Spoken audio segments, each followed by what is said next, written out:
Testing. Okay, there we go. It can be heard. Hello.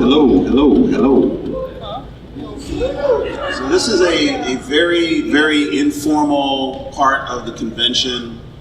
Even though it's called Closing Ceremonies, there's no pageantry or anything like that involved in it. It is really just the leaderships and the organizers will come together and do a little recap of our impressions of what we did this weekend, and then talk about what we've got planned for next year's weekend.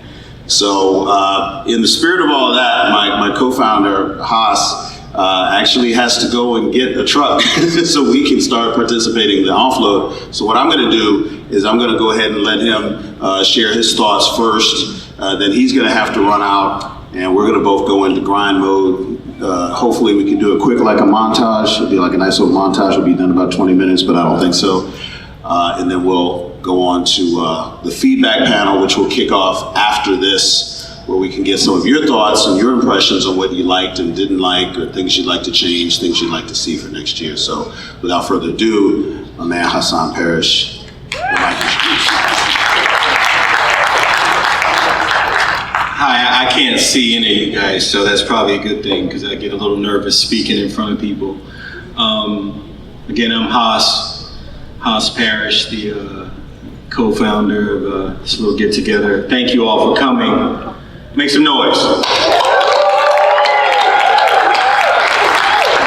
Wow, this is really, I can't stress enough, one, how difficult this is to do and run for the duration, but you all and the love that you show us and the attention that you give us throughout makes it easy or easier. And it looks like I'm walking through the hall, I'm walking, around the hotel pointing and smiling, but there is a whole lot going on. So I spent one day, I think it might have been Friday, dealing with the fire marshals, and they showed up, and he said two words. He said, "Shut down." And I was like, "Fam, look in this lobby. Like, you're gonna need more than the fire marshal. You're gonna need everybody you got, the police and all, if I have to shut this thing down." Like, just start calling people in uniforms if I have to shut this thing down. Fast forward a couple hours, we got it square, and I will never not get this thing permitted properly anymore. I will over-permit this thing in the future. But yeah, it's just a series of fires to put out, but it's just part of it. And you all make it easy, and I'm glad to be a part of it. And I'm not gonna ask who has something to say or fix, because that's for a whole nother panel, but on a whole nother discussion. But do we have fun? Yeah! That's what's up. And look, hey, I appreciate everybody coming out. Like the great philosopher Jay-Z once said, you could have been anywhere in the world, but you're here with us, and we appreciate that. Go pass it off to me.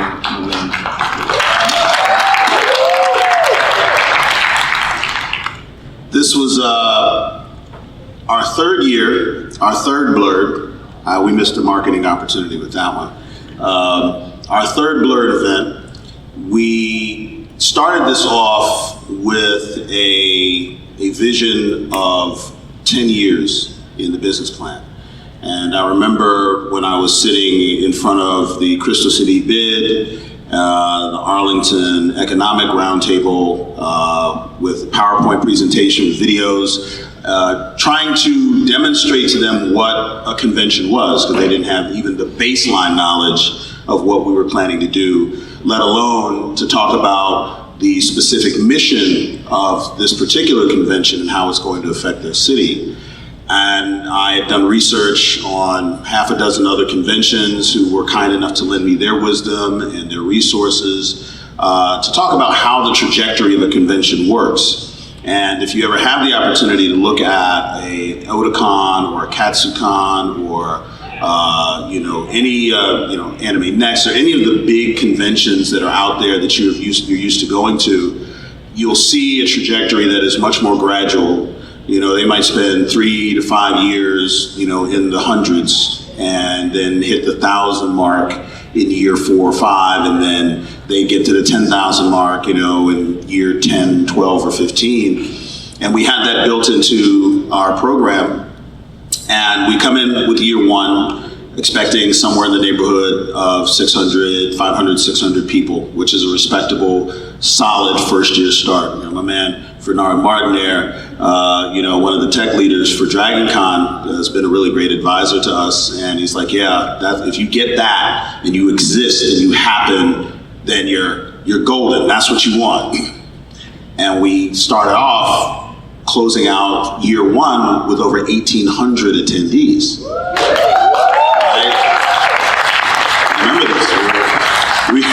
We actually had a little panic attack because we only bought 1,000 badges, and Haas came to me, someone came to me and said, like, we're out of badges, and I got really upset because I thought somebody either stole or misplaced a box of badges midway through the con. Like, no, we literally don't have any more badges, and I'm doing the math in my head, and I'm looking like that meme with the confused woman with the hair and all the equations going around in her face. We're over 1,000 people, and now people are running around looking like they've been to a middle school prom with the X's on their hands and stuff. So then we go into year 2, and we're thinking, okay, maybe this was just really good timing, maybe this was just like lightning struck, and we can look at modest growth. Let's say we're going to do maybe a 50% growth. Year 1, year 2, that's pretty standard. That's phenomenal. So we're planning for somewhere in the neighborhood of 2,000 people, 2,200, and we close out year 2 with over 3,000. And I think at that moment we realized, okay, maybe this wasn't just luck, or maybe this just wasn't the stars or Mercury in retrograde or any of the stuff that we thought maybe year 1 was. Maybe we're actually onto something. There's actually a market here in the community for expression, for connection. That idea that the community comes together in that homecoming environment, that reunion environment, where if you ever go to a church revival, or if you ever go to a homecoming to your alma mater, if you ever go to a reunion, even if it's with extended family, even if you don't recognize all the faces of the people there, you still feel as if you belong. You feel as if you have found your tribe. And we had kind of struck that right at the right time, which was fantastic news from us from an organizing perspective. But then we look up and we say, okay, now it's a tremendous responsibility. Because if we flatline from year 2 to year 3 and plateau, you did around the same numbers. People give you those little pats on the back. You get your participation medal and all that kind of stuff. And like, okay, well, how do we keep this bottled up? How do we keep the magic, i.e. Blerd magic, in the mix from year 2 to year 3? And so we were trying to make sure that we kept all the components that we wanted, and we tried to be as bold as we were in year 1 as we were in year 2, in year 3. And so we said, okay, what is the mission? The mission is that we are going to bring a multi-fandom convention together where the people of the Blerd community are going to be those who are on the menu, like a soul food restaurant, right? And we're going to highlight everything that's fantastic about Blerd World. And we're also going to invite Blerd intersectionals to come in and see how fabulous and how amazing, a Blerd community can be in a majority environment like a Blerdcon. Now, how do we do that? Everybody likes anime, it's kind of what it is. Everybody likes video games, it's kind of what it is. How do we put a Blerd top spin on the nerd experience and still keep it the nerd experience, right? So in year 2, we did something that no one had ever done in the history of any convention in the history of the world, as far as I can tell, and we had a barbecue, right? And we came out for the barbecue, and we had Frankie Beverly and Mays playing, and we were eating coleslaw and ribs and chicken and swaying in our seats, and old women calling everybody younger than them baby and all this stuff. And it was a beautiful, beautiful thing if you were there for it. And I said, okay, how do we do that again and replicate that for year 3? So there's 2 things that we did that I think really are going to spell something revolutionary for year 4. One, obviously, was the food truck rally. Did you guys like the food trucks?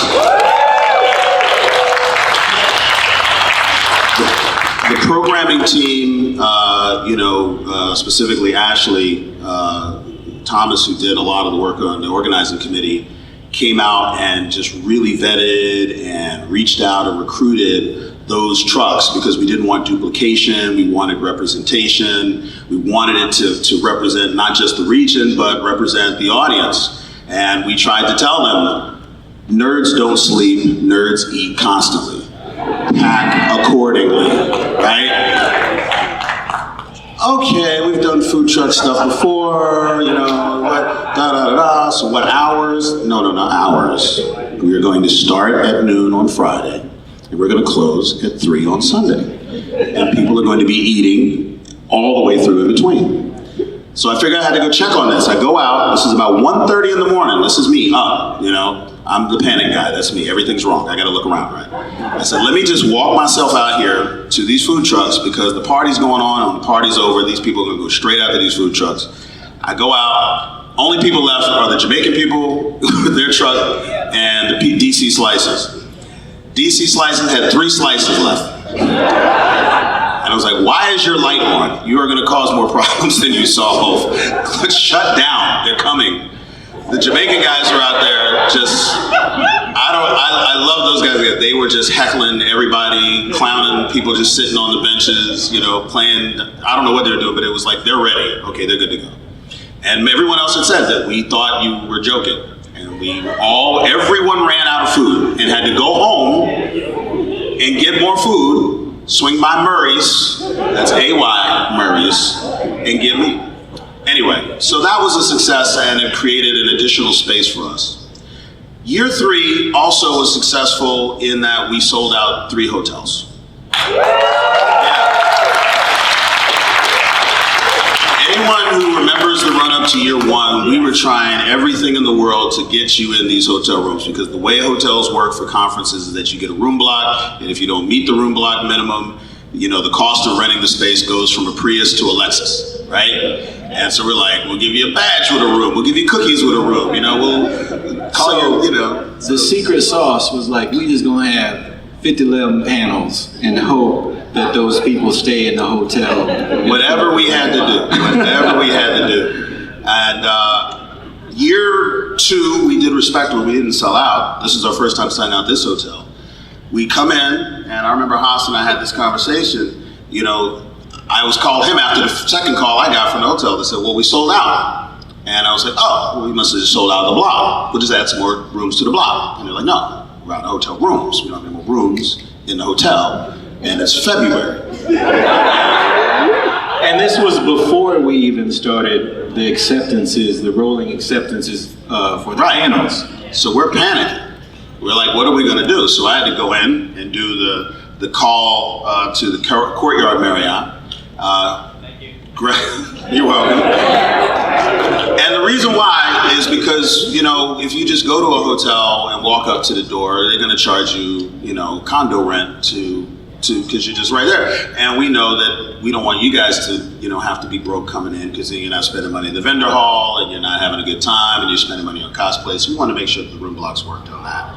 And so I put out 50 rooms, I think it was, in the first block. Started with 30. We started with 30 rooms in the first block, and that sold out in 2 days. Because we didn't know how, we started low because we didn't know how much, we didn't want to be that much on the hook. Right, for the rooms. Yeah. Right.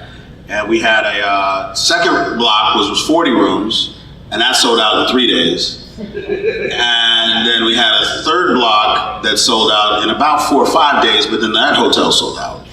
And I had to call the, what's this up here, the Residence Inn, and open up a block there. And then that sold out, and I said, all right, I'm done.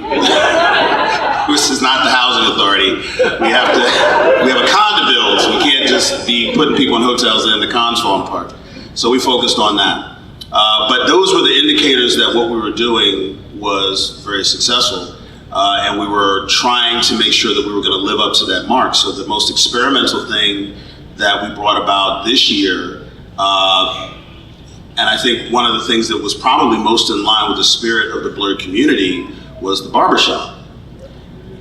Now, I don't know how many of you guys got your edges done, got your fade, and got some hair left up off of your ears, but the barbershop is a cultural theme for the Black community. You know, it's a place of communion, it is a place of service, it is a place of support, it is a place of, maintenance, it is a calm, not calm, but it's a relaxing space that people don't mind spending a lot of time in. And we're not really sure how many of you guys would take advantage of that, but we knew a lot of y'all needed it.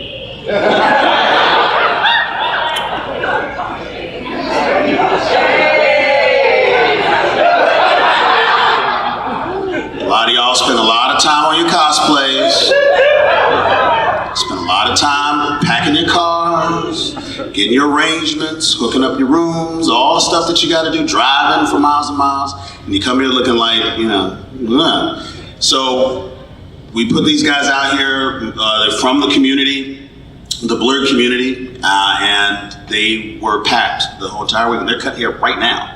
They weren't even scheduled to be cutting hair today, and they came in like, Hilton, can we cut hair on Sunday? I was like, yeah, I just didn't put y'all on Sunday because I thought everybody would be done getting their cuts and be ready to go home, whatever. And they I didn't know that barber chairs came in pieces. Like we had to assemble the chairs. Like it came in a box. I was like, fam, we gotta put this together. It's like IKEA, but in English, right? They were out there ratcheting them and doing all this stuff, but that is going to grow. Next year is going to be where we expand that because was such a hit to include somebody that's going to do some hair for the sisters, and maybe some nails, maybe get our nails did, maybe even some of the brothers get their claws hooked up, right? Some of the brothers, they just kind of just chew it and they're done, right? So one last thing I want to touch on for this year was our guest list. We got really blessed with the guests that we were able to bring in this year. It was really an amazing blessing. A lot of you guys remember the controversy with Rachel True online about the craft being booked in this label as a craft reunion, and then she would not be called to come and participate in the craft reunion, and how she was not getting the credit for her role and recognized for the work that she had done in the convention community. And now listen, this is how I know that the Blerd community is activated, is that so many of y'all tagged me specifically. I don't know if y'all tagged Haas, but y'all was just blowing me up, not even being discreet, just like under the original post, Hilton, do something about this. Like, I don't have her manager's number. It's just want me to I'm just gonna call Rachel True. Fine. So I got on IMDb, got her management, called, and within 10 days we had a confirmed agreement and had her locked in to come join us, and it was an amazing turnaround, and you guys made that happen. Yeah, the community made that happen. And if that was the only great thing that happened with our guest list, that would be an amazing story. But I get a call from one of my colleagues who loves to give me, the lead in. He's one of those, hey, you want the good news or the bad news first? Like every other call, one of those people. And he called me, which he never does, and I was like, something is on fire or bleeding, because he's calling me. And he's like, hey, I have a quick question for you. Tell me what you think. How would you feel about having Estelle come to Blerdcon? Now he can't see me on the phone, but I'm like, now I had to ask him, like, the Estelle? It's not like your cousin, somebody, some obscure, like the Estelle. He's like, yeah.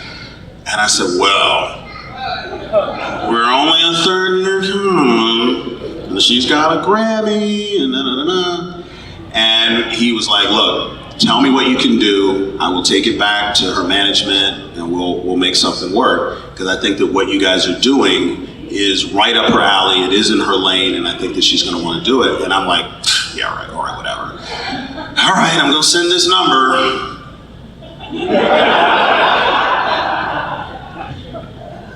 Call back, text. Yeah, she'll do it.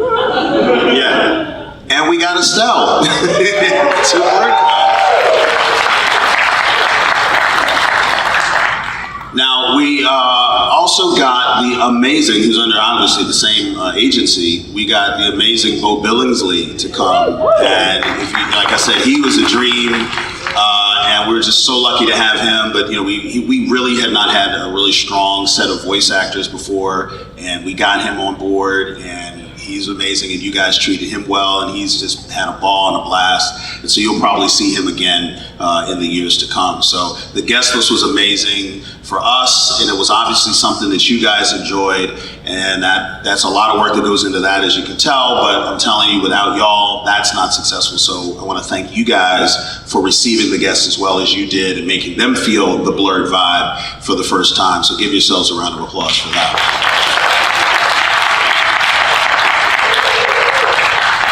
Now, before I let you go, because there are some of you who don't see the opening session where we have a lot of the organizing committee who are now in the process of breaking things down and working, so they're not all here.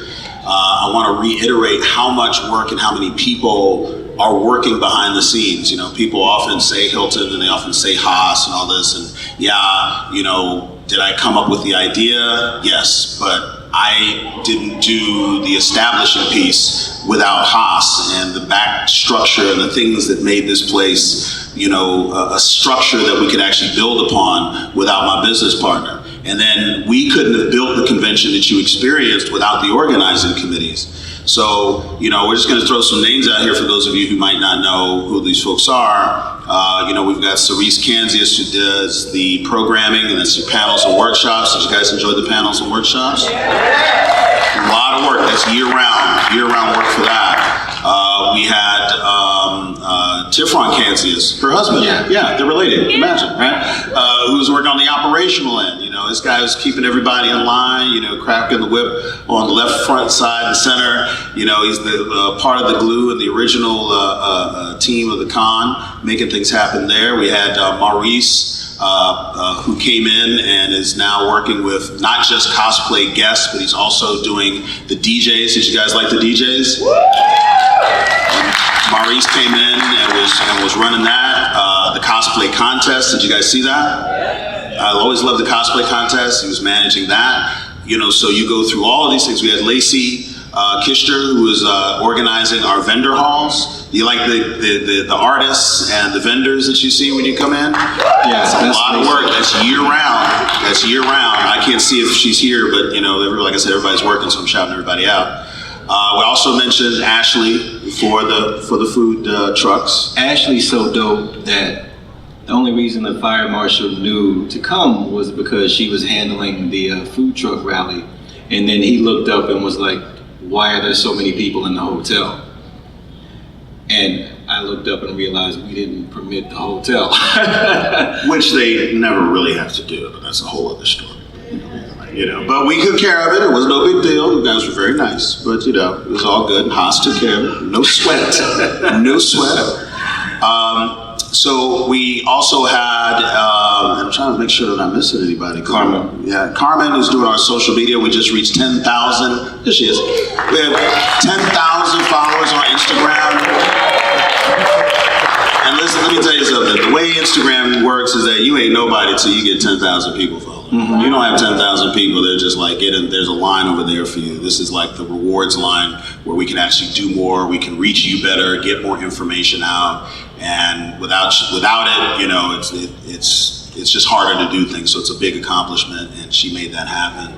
We also have Jasmine Mitchell, who is doing our registration. The lovely young lady behind the desk, making sure that everybody's badges and credentials and stuff run smooth. You know, we even had DJ Taylor Senpai organize some of the music. Yeah, you walked in, that's your fault. You walked in, you didn't have to walk in, but there you are.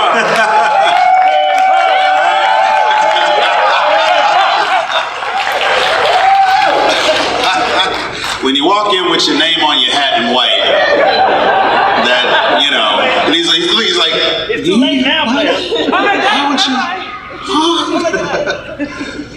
Anyway, and there's other people who've been working throughout the con. Kat Stevens, who has been working with volunteers, and she did the volunteer suite, something that you guys don't see, but if you see our volunteers and our staff smiling, it's because they've eaten and they've had something to drink and they've had somewhere to go and sit down, which doesn't happen at every convention, and she made that work. Ben, I don't know if Ben is here. Do you see Ben? Yeah, Ben. Ben on the volunteer coordinating team, man, he really brought in an amazing staff. The people who greeted you when you walked in, those are volunteers. The people who checked you in, those are volunteers. The people who are guiding you, the people who sometimes told you can't come in here, you don't have a badge. Volunteers, you know? Ben made that happen, and you know, like I said, this is a team effort. We made everything happen for you guys, and I want you guys to give them a round of applause, because without them, there is no this. Without them, there is no this. Got DC Anime Club. Let's see what time I got here. All right, we got a little time. All right, so DC Anime Club. I want to go into our sponsors for a moment. We had our chief sponsor, like our big sponsor, our biggest supporter for the last 2 years, is the only Black-owned artificial intelligence company on the Eastern Seaboard, and it is called Studio Codeworks. And you probably saw their display at the bottom of both escalators with the video games. You see these guys? They have been supporting us from our tech needs, from some of our design needs throughout the year, and I want you to make sure you guys give them a huge round of applause for Studio Codeworks.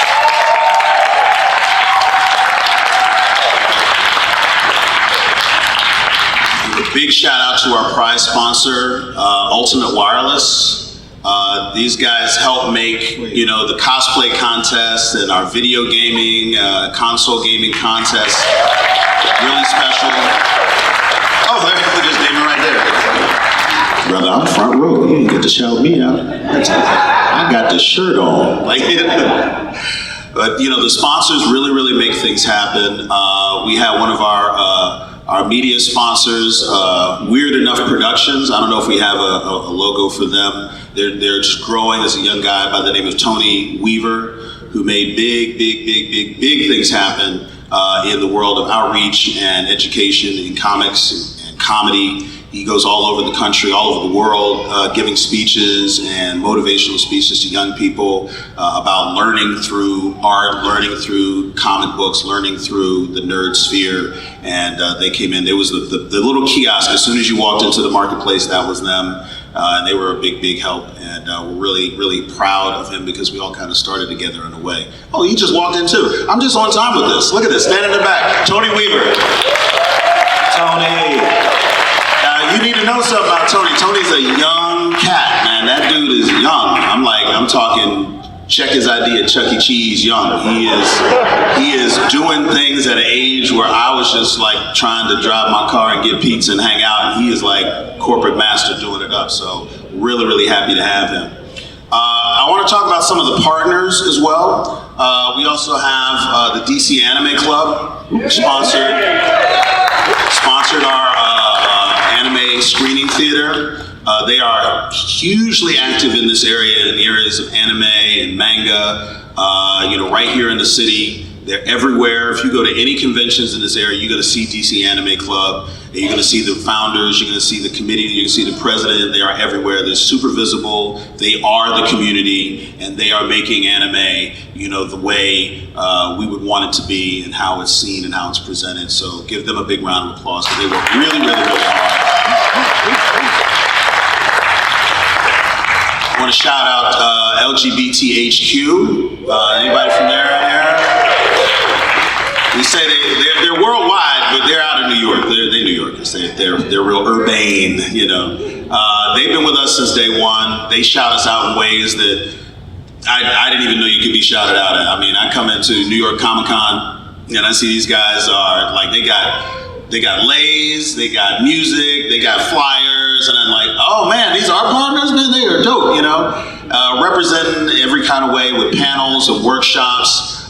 You know, they're just a really, really great nerd sphere representative organization. When you start talking about inclusion and representation, that's really what they are, and they are a part of a lot of what we see in the nerd sphere. So we're really glad to have them. Give them a round of applause for sure. And I'll run through a slightly longer list and then go on to 2020 of other conventions that have supported us and are here that you guys got an opportunity to meet. You know, one of the longest running partners that we've had on the convention side is Nerdtino. They are bringing about, you know, that Latinas, Latinx, you know, nerd sphere stuff. They got their own convention based out of Philly. Thomas Delphi, you know, is an up and coming grinder. You probably met him. He is a singular personality. If you met him, you know you met him, right? He's that guy. And so Nerdtino. People that were here with us this weekend, we had Anime Next, we had KatsuCon, we had Infinite Realms, and the Multiverse is a college-based convention out of Prince George's Community College. We had, what was the other convention? Oh, MagFest was here. Yeah, these guys are the video games. They're independents, but they are MagFest family, okay? So they're everywhere. MagFest was here as well. Am I missing any of the other ones that came through? I think Farpoint, where's Farpoint? Yeah, I didn't get to see Farpoint this year, but Farpoint, huge convention that loves us and we love them out of Hunt Valley. If you are into nerd stuff and Trek stuff, that is them. We love them so well. So give them all a big round of applause for this.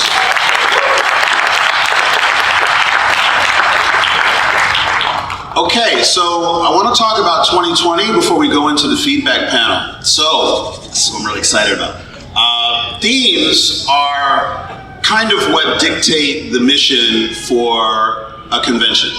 You know, and all the conventions have a theme, they have a mission, they have activities that are core structures that will stay regardless. So there's going to be video games, there's going to be panels, there's going to be a marketplace, there's going to be all of those things are always going to be there. And we'll add things as we grow and as you guys give us your feedback as to what you'd like to see as we grow as a convention. But the theme is where we throw that extra flavor on top. You know, it's that little thing that we do that will kind of differentiate one year from the next. And we try to pick themes that have some type of resonance in the Black nerd community, the Black community, and anything we can do to kind of throw that blurred top spin on the ball that we pitch every year, which is Blerdcon. So year one, you know, we kind of had our reunion. And there were a lot of people who felt like the reunion was the emotion and the feel of the convention. This year's convention theme was Blurred Magic, and there was like a certain flavor to one of the programming. Obviously, you know, dovetailed with some of the guests that we had and made things happen with Blurred Magic. This next year, we're going to go in a slightly different direction. It's going to be a little more fun. It's going to be a little more spicy. It's going to be a little more interesting. It's going to give everybody a home feel. And it's going to be called Chocolate City.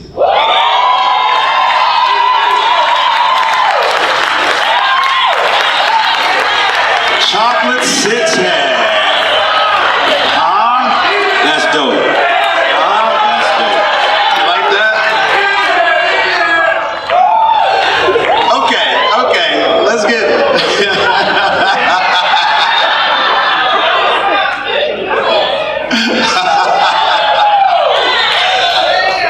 Okay, so let's do review.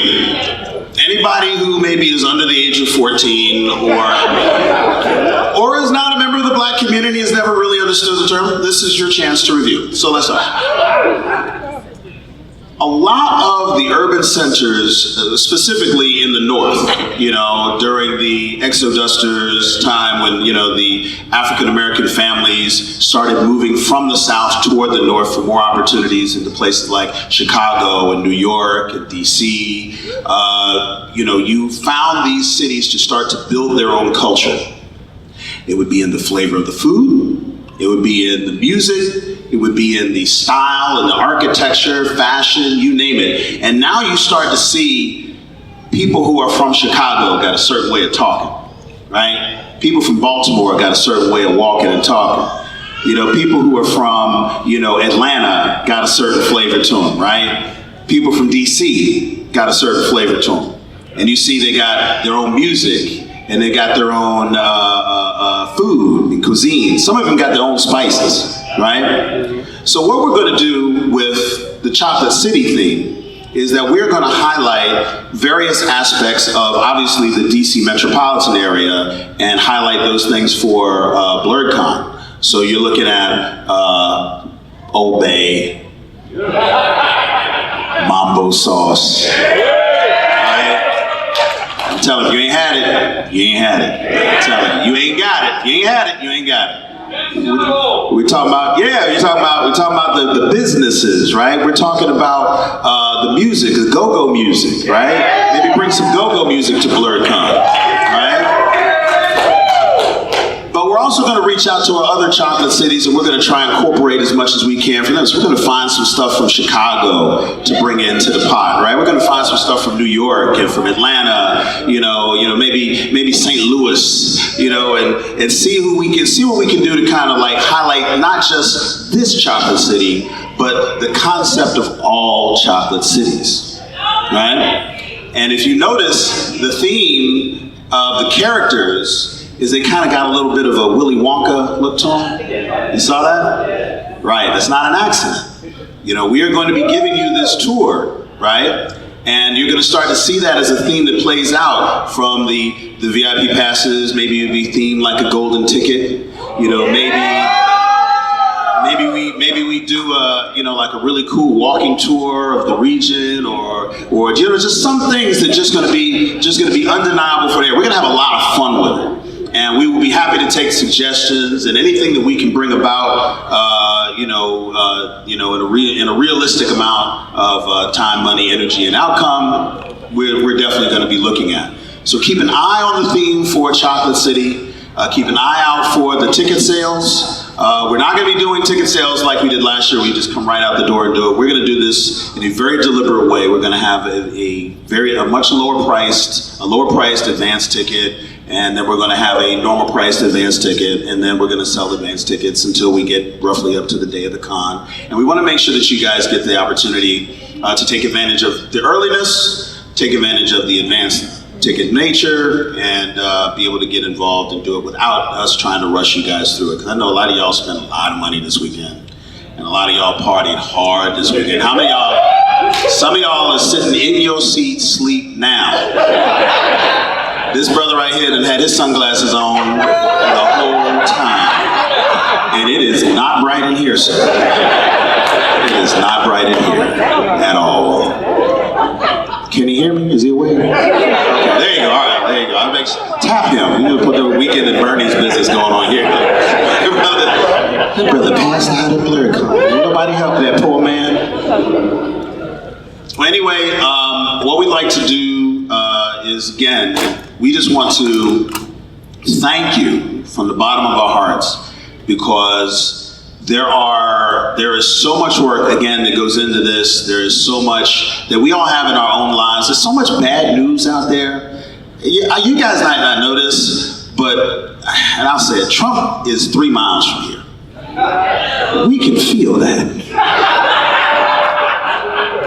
Brother, you getting on a plane, you going 400 miles away. If you choose to do this with the DC Metro News there, you can do it. If I walk in the wrong Starbucks, I'm reminded, like, oh, there you are, right? So it can be daunting, you know, being in this area. But you guys, you, the community, the people that I don't even like calling y'all attendees. I like calling y'all the community. I like thinking we build community. We don't bring people to a con.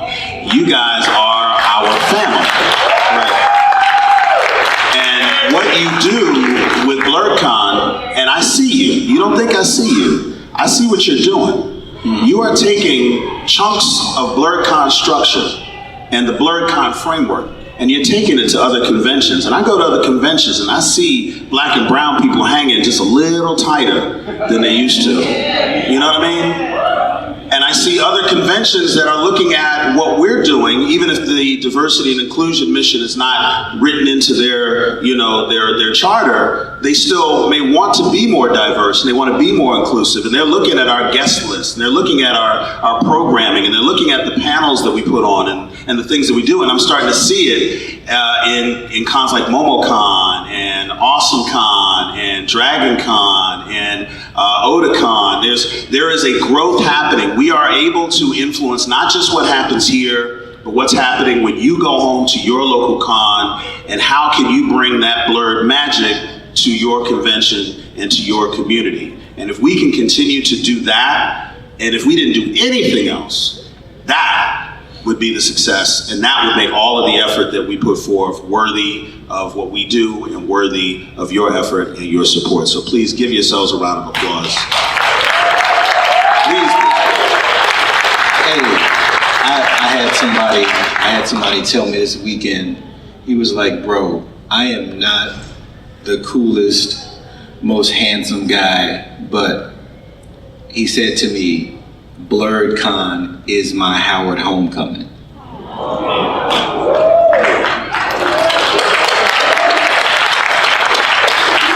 I was like, bro, all right, I'm glad we could help. I mean, it's all y'all, really. I didn't know that he felt that way, and we didn't try to.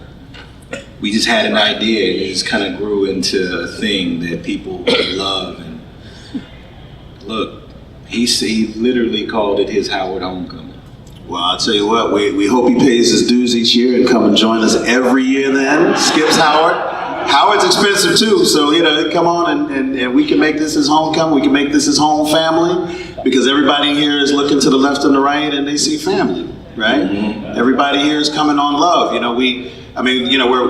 stretching a little bit because we got a little time, but we didn't have no trouble this weekend. You know what I'm saying? Yeah.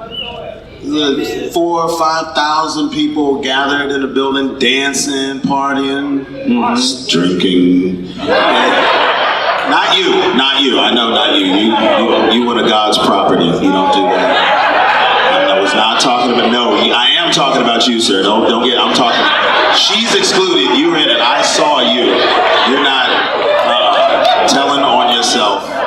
If you hadn't said nothing, I wouldn't have said nothing. But you was like, oh, I can get some. No, I got you. You are in the mix. So what I want to do is the members of the Blerdcon team, my man Nigel, I could barely see, yep, there he is. Nigel is our digital marketing guy, who is like the God mark. Go ahead and stand up real quick, Nigel, so they can see you. That boy good. He knows his stuff. My man Kendall, I see you, stand up. Running security. We had no problems this weekend. No problems. I see Tifron, stand up for him, man. Yeah, you got Tifron, Kansas, doing the thing. I'm trying to pick on who's in the audience, who is here, where's everybody else? Well, you already stood up, Chris. Where? Oh, there they are. Ashley, stand up. Ashley Thomas, if you like those food trucks, you better stand up, stomp like a match. Look, he not even talking about Blerdcon. He like, next week, bring it back to the lot next week. I will meet you there. Cerise Kansas, who's got a sleeping T2 on her shoulder there for programming. I'm just trying to see. And if there's who volunteered? Who was a volunteer? This is stand up. Bernard, stand up. Yep. There you go. There you go. Thank you, sir. Thank you. You didn't know he was there? He's there. He's making it happen. So what I want to do is everybody who's going to be a part of the feedback panel, you guys come on up to the stage. You're going to replace me and Hassan. And I believe that's going to be Ashley and Cerise. Come on up. Now these are the folks that are in charge of programming. They're the ones who are going to be, kind of working on any changes, the additions, structural things that we're going to be doing for next year. So the way a feedback panel works, if you've never done one, I'm going to give you the concept. You get the opportunity to come up to a microphone and talk about anything that you would like to see done differently or changed or enhanced or left all the way out. We will not be doing any direct responses. We are mainly going to be, distilling and taking notes for directional purposes, and we will be going back to our respective corners and we'll be kind of using that as our guide and our template for next year's growth in the direction of the convention.